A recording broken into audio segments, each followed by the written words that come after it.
मित्रांनो, नवीन ब्लॉगमध्ये तुमचं स्वागत आहे।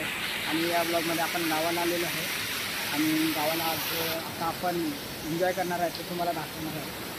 तर आपण आता जी एन्जॉय करतो आहे ते तुम्ही बघू शकता। आता आहे खोडाळ्याच्या इथे गावावरून आता चाललो आपण तिकडे ठाण्याला चाललो, पण गावाला तिकडे गावावरून जाताना जे आपण मजा करतो ते तुम्ही बघू शकता। आता आम्ही एका ठिकाणी थांबलो आहे, ते तुम्हाला दाखवतो। एकदम जबरदस्त लोकेशन आहे, खोडाळ्याच्या पुढे आहे, थोडा डोलाराच्या खाली इथे। आणि ती बघा ती काय मला खूप भिजायची मजा आली, पण जास्त पण भिजत नाही आहे, व्यवस्थित एकदम आहे। तुम्हाला सर्व जी आज मजा करणार ती पूर्ण दाखवणार आम्ही। आणि बाकीचं आपली गाडी तिकडे लावलेली आहे आणि हा एक जबरदस्त वातावरण आहे। आणि हे तुम्ही हिला कधी आपल्या ब्लॉगमध्ये नसेल बघितलं, पण आता बघून घ्या। तुमची वहिनी आहे मित्रांनो, बघून घ्या। मस्त एन्जॉय करतोय आम्ही इकडे। नंतर थोडंसं गाडीवरती जाताना पण शूट करू आपण। तर मित्रांनो, भिजून झालेला आहे, आता निघतोय आपल्या गाडीकडे आणि आता आपण जाऊया, कारण अजून इथून आपल्याला 150 किलोमीटरच्या आसपास काहीतरी आपल्याला प्रवास करायचा आहे। त्याच्यामुळे इथे भिजून नाही चालणार, भिजलं तर खूप आहे, थंडी पण वाजते। पण आता आपण जाऊया, आपली गाडी आहे आणि आता आपण इथून निघतोय। तर थोडंसं काही कपडे असतील ते थोडे सुकवतो आणि निघतो इथून। तर मित्रांनी आपण निघालेलो होतो देवांच्या इकडे आहे आणि तुम्ही बघू शकता की पूर्ण ओली झालेला, कपडे चेंज करायचे आहेत, कपडे चेंज करायला जागा नाही आणि वातावरण एकदम सुंदर झालेलं आहे।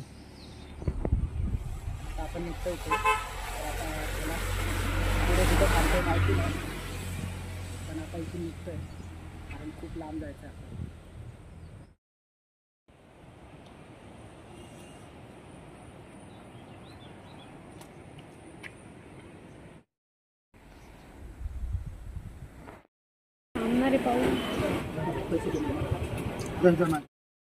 सो तो हेलो गाईज, बघू शकता आता आम्ही खोडाळ्याच्या पुढे आहे आणि फायनली आम्ही इथून निघालेलो आहे।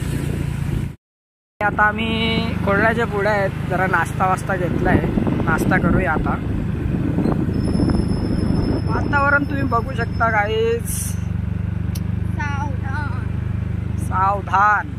आणि आम्ही इकडे चालवतो गाडी सावधान। क्या ही लोग है यार, काय नदी घोटाळा खोडाळा, घोटाळा खोडाळा।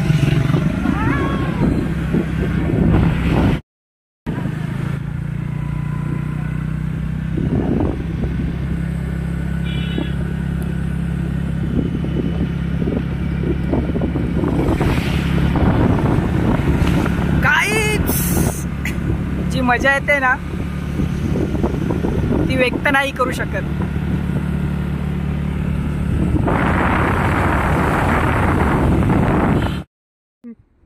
सो फायनली गाईज, तुम्ही बघू शकता आपण खोडाळ्याच्या पुढे आहे आणि आता आपण अशा ठिकाणी आलोय, तिथून एकदम सुंदर वातावरण दिसतं, चारही बाजून नदी आहे। आणि आता आम्ही इकडे आलेलो आहे नाश्ता करायला, नाश्ता घेऊन आलो, वडापाव भरपूर काय आणलंय, भजी आणली। आता मस्त नाश्ता करू आणि इथून निघूया, नाश्ता करतो आणि निघतो। नंतर तुम्हाला पुढे आपण जाणार तिकडे, आपण आता हायवेला काही व्हिडिओ आपण काही शूट करणार नाही, कारण सुसाट घरी गावाला ठाण्याला निघू। हे वडेपाव किती छोटे आहेत रे, बस मेरी जान को भूख लगी थी, ये देखो।